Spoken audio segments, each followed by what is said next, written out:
everybody. Welcome to another edition of the GD Report. I am D. And I'm G. Happy to be here. Great to see everybody again. We've got an action-packed, just an agenda that's we in the pregame tailgate. We've been having to filter out topics. There's so much going on. I thought everybody Busy said, week.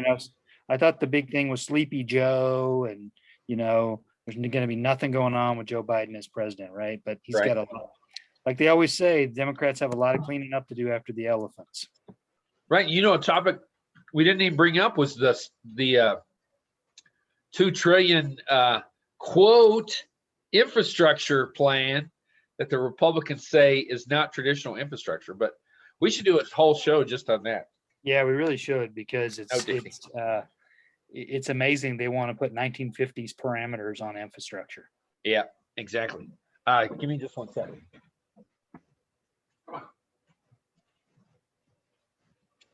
So while the G-Man steps away, we'll let him talk about this when he comes back, but we can definitely appreciate his background, springtime in the Rocky Mountains. Yeah, well, we got the All-Star game. We swiped it from Atlanta, like stealing second base.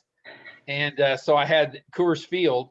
And now it's getting to be springtime in the Rockies. We're going to be in the mid to high 70s over the weekend. All the grass is turning green. The flowers are coming out. And I just thought, be a good time to have a nice spring background with the Rockies. Yeah, and I found it interesting when they moved that game. It's going to be the first time in a while there's been an All-Star in Colorado. Right. No, we had. Hey, they have a rule. They have a rule where Arenado. Yeah. Wasn't he an All-Star?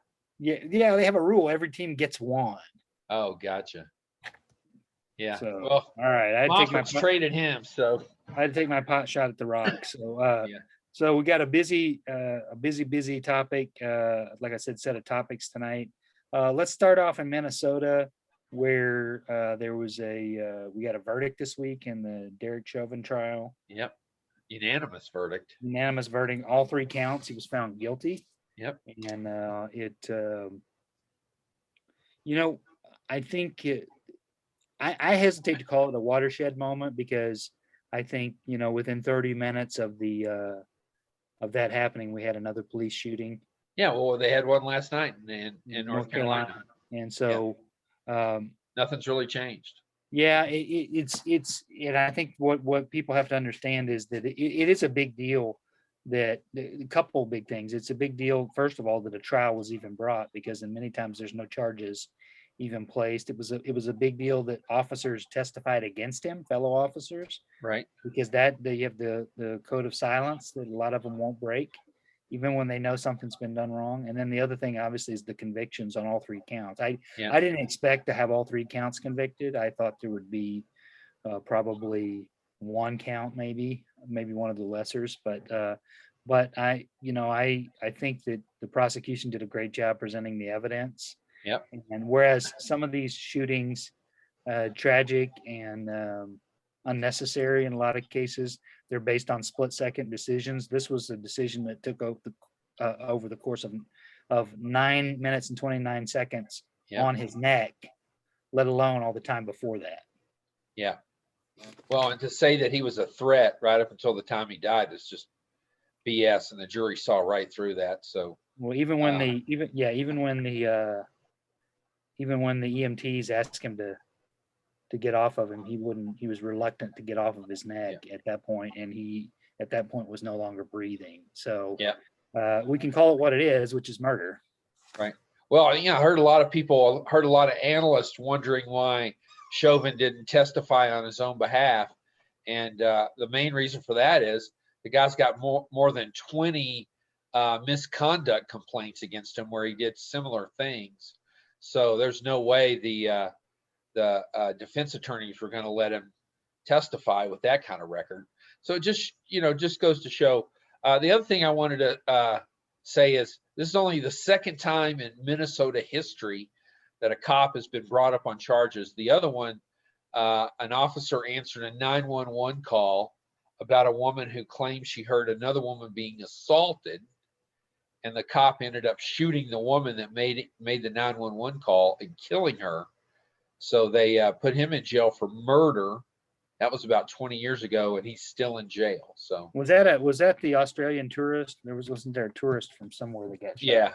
Yeah, I think so. Well, and the other thing too that I don't think people realize is, and I've heard the quote from a couple of different people. From I think Will Smith, the actor and singer, is one of the people who said it, but is that it's not that there's a higher propensity of police violence now. It's just the fact that it's being recorded. Right. The fact that people have smartphones and cameras in their pockets. God bless that young 17-year-old girl that reported the whole thing. Because if you read the police report on the incident report, I don't know if you saw that. I didn't. But it is it's bone chilling, because the police incident report, which they released to the press, said that police responded to an alleged this person had been alleged to pass the counterfeit money.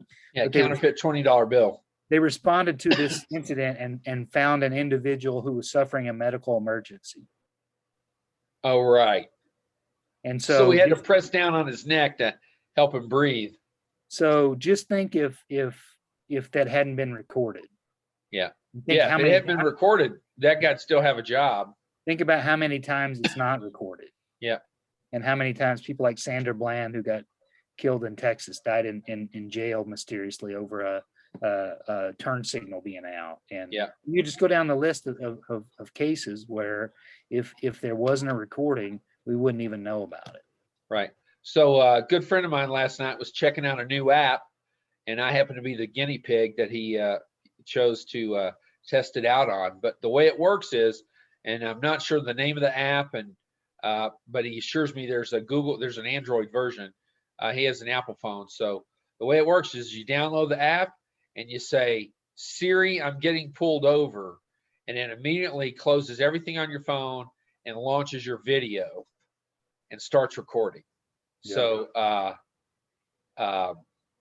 that might be something people want to look into, getting that app, having it handy so that they can just kick it off and just record whatever comes up. Yeah, I agree. So, there's been some right-wing backlash where they've said, oh, the jurors just gave in to, they didn't want there to be violence or didn't want there to be a mob. And it's despicable to me, because I don't know how anybody in their right mind could look at the evidence in the trial of what happened and not come back with a guilty verdict. Yeah. All right. Well, that, we'll continue to highlight those types of injustices and keep those stories at the forefront as we learn about them. Let's talk about another injustice. Another injustice. One of the branches of the government that everyday people, a lot of times want to ignore and don't really think about much, but probably has the most effect on our day in, day out lives. Yeah. That's the Supreme Court of the United States. Tell us what happened today with them. Well, before I go into that, let me just say that John Roberts, the Chief Justice, during the Trump administration, came to the defense of all judges and said, we don't have Obama judges, we don't have Bush judges, we have judges. Well, that may be true, but we damn sure have Republican and Democrat justices, especially that sit on the high court. So what happened today is the Supreme Court, in a 6-3 vote, 6 Republicans, 3 Democrats, or 6 conservative, 3 liberal, if you want to look at it that way, voted to overturn about 50 years of precedent and made it legal again for juveniles to get life without parole. Now, a lot of states have already pushed through legislation to make this illegal, including my state here in Colorado. But states in the South, and this was brought by Mississippi, they they think a little bit differently down there below the Mason-Dixon line, and they and me don't always agree. But the the main thing about this, not that it's just appalling that they would think it's okay to convict a juvenile, some as young as 14, and send them away for life. Studies show your brains aren't fully formed. Your decision making certainly isn't what it's going to be when you get into your mid 20s or even early 30s. You're not grown yet. There's a reason for that, right? But another main thing is this destroyed major precedent where this Supreme Court has said, we're all, I think in Amy Coney Barrett's confirmation hearing, which lasted all of a minute, she basically said, Roe is established precedent and I wouldn't think of overturning it. Well, to that I say, bull crap. So this just goes to show that there were two other cases, that Montgomery versus Louisiana and Miller versus Alabama, that were decided in 2012 and 2016, that this case overturned. Yeah. So, they're just willing to basically say, screw it, precedent doesn't mean anything. What it really says is all those Supreme Courts that came before us got it wrong, and we're here to fix it. Well, and isn't it ironic that conservatives are always the ones who campaign on the fact that they don't want people to legislate from the bench? Yep. We don't want to legislate from the bench. And what do they turn around and do? They basically are turning the Supreme Court into another legislative body. Yep, that's what they're doing. And, Roberts complains all the time about, we don't want people to think we're a political body. Well, to hell you're not, brother. I mean, you're as political as it gets. Yeah, and I want to take issue with one of the things that you said earlier, because you were talking about the Supreme Court being biased and being Republican and Democrat. And, Senator Ted Cruz came out today and said, that the Democrats have plans to try to pack the courts. And, you never found Republicans trying to pack the courts. You never found Republicans making the Supreme Court process political. It was all, they're all bipartisan, Gunner. Don't you know that? Oh, yeah.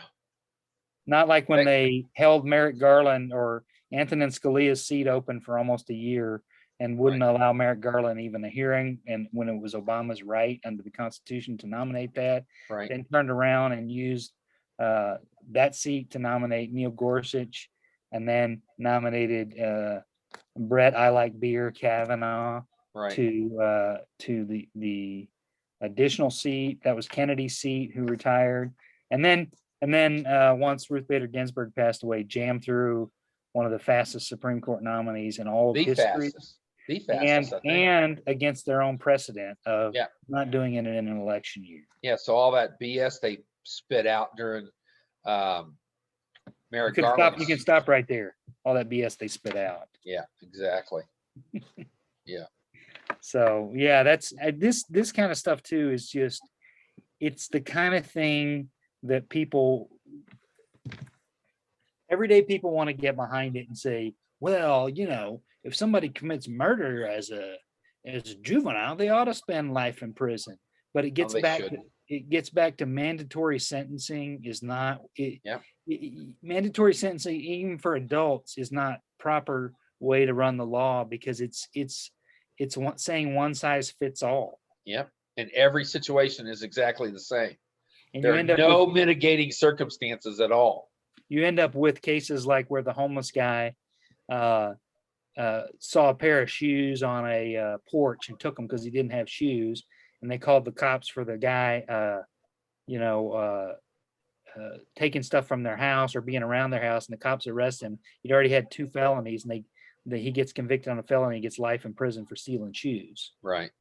And it's just cases like that where you go, it's not, one size doesn't fit all. And there's such an endemic history of the South in particular using laws like this to imprison minorities. Yep, that's exactly what they do. And let me say this to John Roberts in case he's listening. If you don't want the court to be political, you should adopt an ethics clause for all your justices that applies to their spouses as well, their spouses and children. So for instance, if you don't want the court to be political, you come out every time Clarence Thomas's wife takes a stand on social media against something, you come out against her stance, her right to do that, because she's the spouse of a Supreme Court justice who may have to one day rule on those cases. Now, you can't do anything about what people talk about in their own homes, but when she's blasting it on social media, when she's fundraising for ultra right-wing candidates, telling people to go to Stop the Steal rallies. Exactly. Then, you need to tell your justice, either you're going to have to resign or you're going to have to recuse yourself from all of these cases and make it stick. You're the Chief Justice, for Christ's sake. Get off your ass and do something. Yep, I agree. All right, speaking of getting off your ass and doing something, let's talk about the COVID-19 hate crimes bill. Yeah, tell me about it. Well, another alarming trend in our country right now is Asian Americans are being attacked at a high rate, and particularly older Asian people and older Asian women are being attacked, punched, shoved to the ground, beaten in many cases. And there's a lot of anti-Asian sentiment, which was ginned up in a lot of ways by the former president of the United States, using terms like the China virus. I'm not going to say the other one because I think it's totally offensive. Yeah. But the way he just kept trying to blame China for the virus, and doing it in a way that perpetuated it on all Asian people. First of all, let me say that I think people need a lesson that all people from Asia are not Chinese. There's lots of different countries and nationalities, just like all people from Africa are not. Africa's not one big country. There's and they're not all black. Yeah, exactly. And so that's the first thing. But the Senate put together a bill and with the House as well to basically put some hate crimes law into place to challenge this and give protections, special protections under the law to try to combat this. And in a rare case of bipartisanship, which we don't get any, it passed the Senate today 94-1. You mean 99-1? That was 94-1. There were 5 people that were not present. Oh, gotcha. Thanks for the attempted correction, though. Right. Sorry.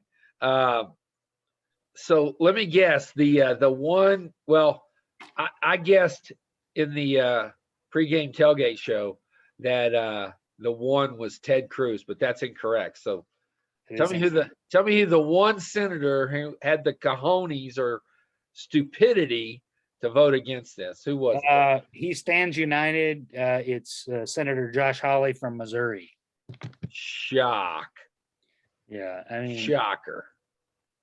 Yeah, I this guy. Should he go ahead and declare his presidential campaign now? He should, but he ain't going to get elected. I'm Joe just Biden saying, would wipe the floor with that guy. I agree, but they're fighting for the Trump endorsement at this point. Here's the thing. One of my good friends, and I'm friends with this guy, but one of his best friends is a guy in Texas, right? And he voted for Trump, and he voted for Joe Biden. And my buddy goes down to visit with him, and he's like, what happened? And he goes, man, I'm messed up. I thought he was going to be so great and do all these great and wonderful things. And then he got in there. He was nothing but corrupt. He only looked out for himself, yada, yada, yada, all the things that people complain about for Trump, right? And I think he's the norm. I think 2 years from now, people are the Trump wave is going to be over.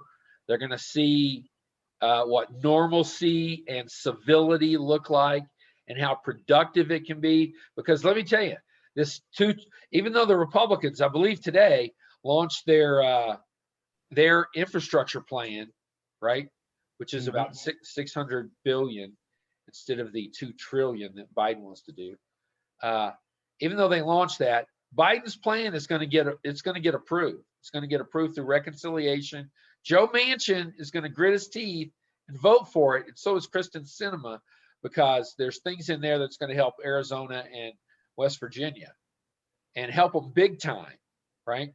Yeah. And so in 2 years, they're going to take a look at what's going on, and I think we're going to see a blue wave like we haven't seen in a long time, unless Democrats run candidates like they ran for Senate in North Carolina that can't keep it in their pants.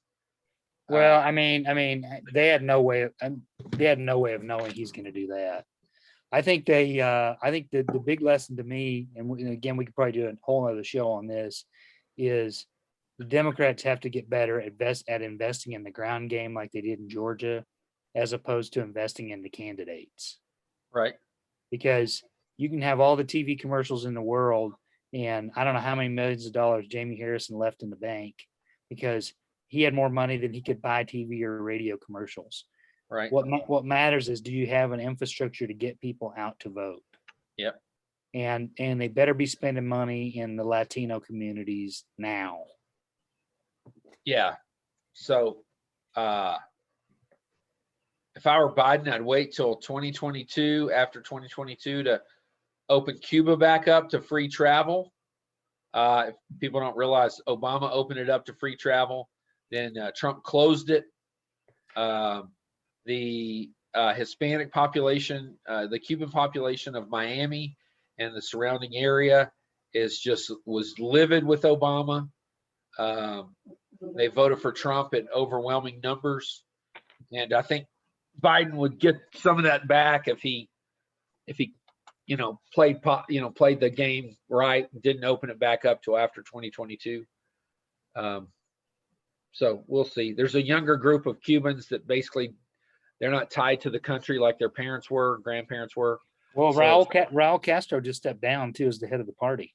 Yeah, and so supposedly could be a new generation of leadership there. Yeah, well, supposedly the guy that took over is a somewhat progressive, and so they've already kind of adopted a Vietnam style of communism, which is basically capitalism communism. So they've opened it up so architects and other type of professional companies can charge fees and be more capitalistic. So I do think there's one part of Cuba that President Biden should go ahead and open up today, and that is Guantanamo Bay. He should open that up for the Capitol insurrectionists to be held there. Right. Well, the Democrats are pushing to close that. There's only about 20 people there, and they've been held for 20 years without being charged, or represented, or represented, or certainly not without going to trial. Obama wanted to bring him to trial, wanted to have the trial in New York City. The Republicans complained loudly about, we're not going to try terrorists on our soil, which we've already tried terrorists on our soil. We tried the Blind Sheikh. We tried Timothy McVeigh, Terry Nichols, Ted Kaczynski, the Unabomber. I was trying to think of his name. Thank you, Jared from Subway. Right. So we've tried a lot of terrorists. We just, they just haven't. We just haven't plucked them in from other countries to try them here, which to me is BS. They're going to end up in Supermax anyway, so why not try them and send them there? Yeah. So, anywho. All right. That I think that takes us to our next topic, which is a little more, I don't want to say upbeat, but a little more soft. We're going to talk about congressional unicorns. Yeah, absolutely. There are 16 termed congressional unicorns by Chris Cillizza at CNN rated these, and these are the elected members of the House of Representatives who won their races in 2020 despite the other party's presidential nominee winning the district. Right. And so whereas there used to be a lot more split ticketing, it's very rare now that a presidential candidate doesn't carry a congressional district, a lot of times due to gerrymandering. Right. So this is there's only 16 cases in the whole United States where people split their ticket. and voted for one presidential candidate and another party's congressional representative, correct? Yes. That's Seven of those are Democrats, 9 are Republicans. right. And the biggest opportunities for pickups in my mind on the Democrat side to pick up the seats, there's 4 seats in California. Yep. That Biden won by more than 10 points each. Yep. Or three seats by 10, but one seat he won by about 2 points. There's that first congressional district in Nebraska that Biden won by almost 7 points, but a Republican won it. There's a district in Texas as well that Biden won. There's a district in New York. I would think that would be pretty vulnerable. Pennsylvania too, right? There's one in Pennsylvania, and they've got a big Senate race coming up in 2022 where it's going to be an open seat. So there's going to be a lot of motivation, and so that could really help with that seat as well. On the Republican potential pickup sides, there's a seat in Iowa. Trump barely won that particular district. Iowa's a weird state because the polling was a lot higher for the Democrats. That was another state where the polling was really off. But Biden, even though Trump won it, he didn't win it by a landslide. And so there's a Democrat there. There's Sherry Bustos in downstate Illinois, who was head of the Democratic Congressional Committee last time. And Trump won her district by about 2 points, but she still pulled that out. Yeah, most people don't realize that Southern Illinois is really Northern Kentucky. Right. Very conservative. There's one Pennsylvania seat that a Democrat won that Trump won as well in Western Pennsylvania. Right. There's a Michigan seat, Alyssa Slotkin. It was a little bit closer. There's one of the main districts that Trump carried by 7.5 points, but a Democrat won that, and that's the Jared Golden. He's typically the when you see the one Democrat voting with the Republicans, it's usually him in the House. So he's a dino. Yeah, or a blue dog, right? And then Andy Kim's seat in New Jersey. So definitely with the races tightening, the numbers tightening last time, it's going to be interesting to see, because typically in a midterm election of a first term president, the sitting president usually loses seats in that congressional race. It's already very tight. We did have a resignation this week from a seat in Ohio that I almost kind of felt like he was trying to stick it to the Republicans. Did you feel that way? Yeah, I kind of did. Yeah, now that you mention it. Because he took a job as like the head of the chamber, and very easily, I think he could have waited on that one a little bit. Yeah, probably. But he made it effective in May.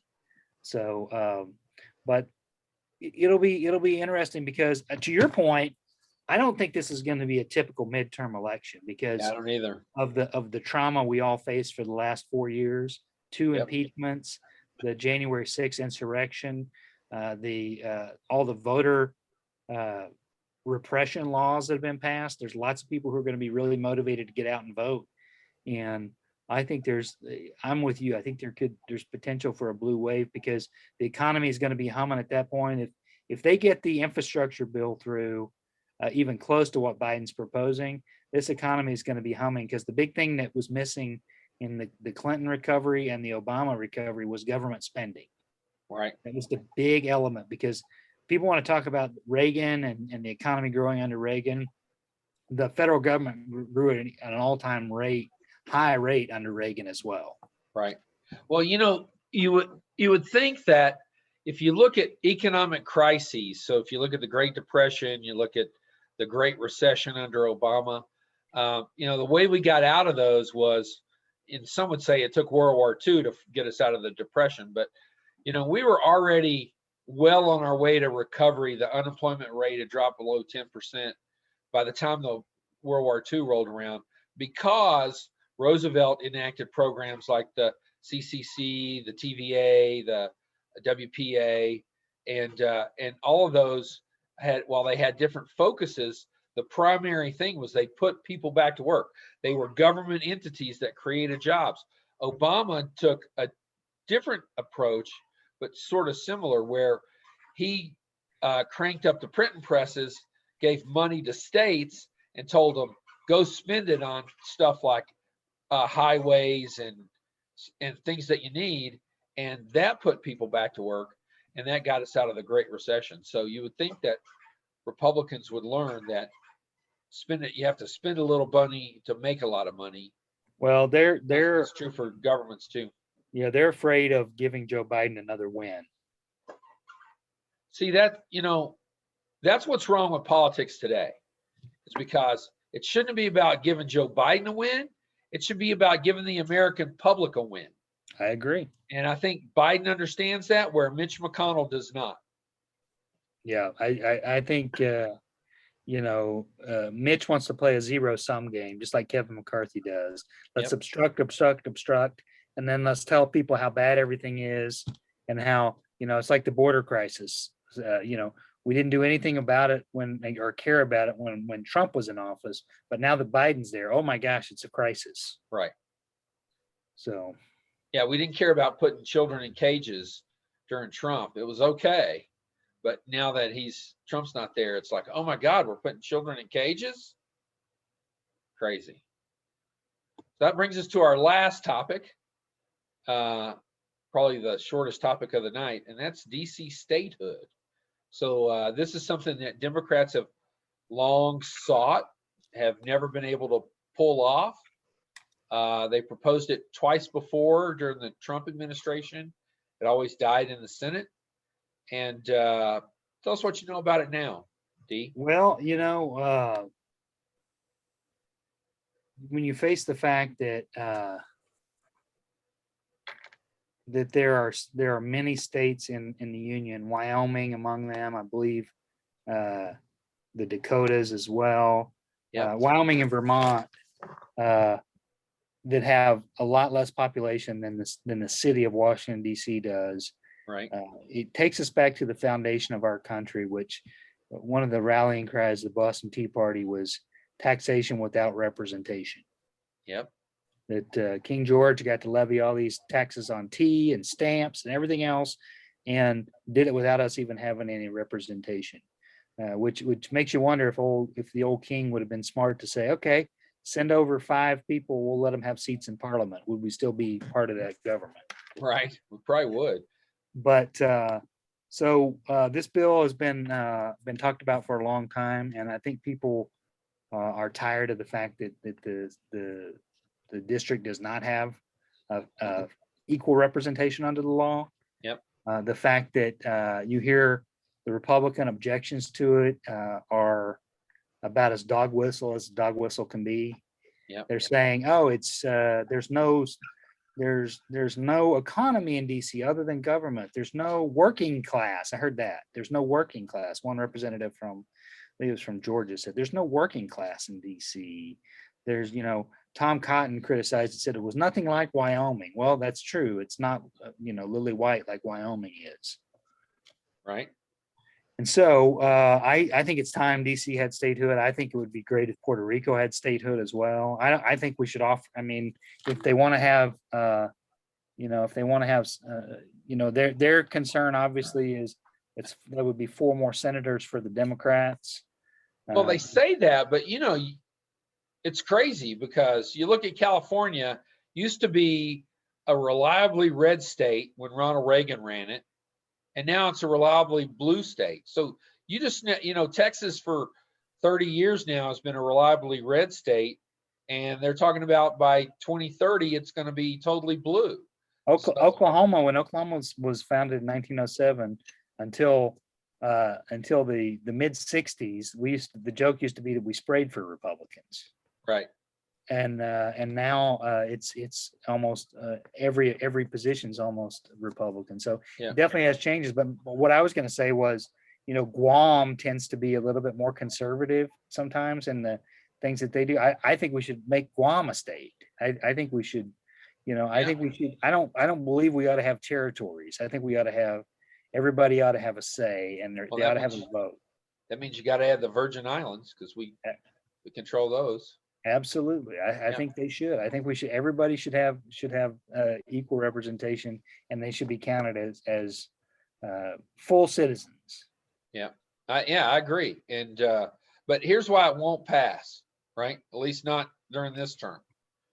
it takes 60 votes to get statehood, right?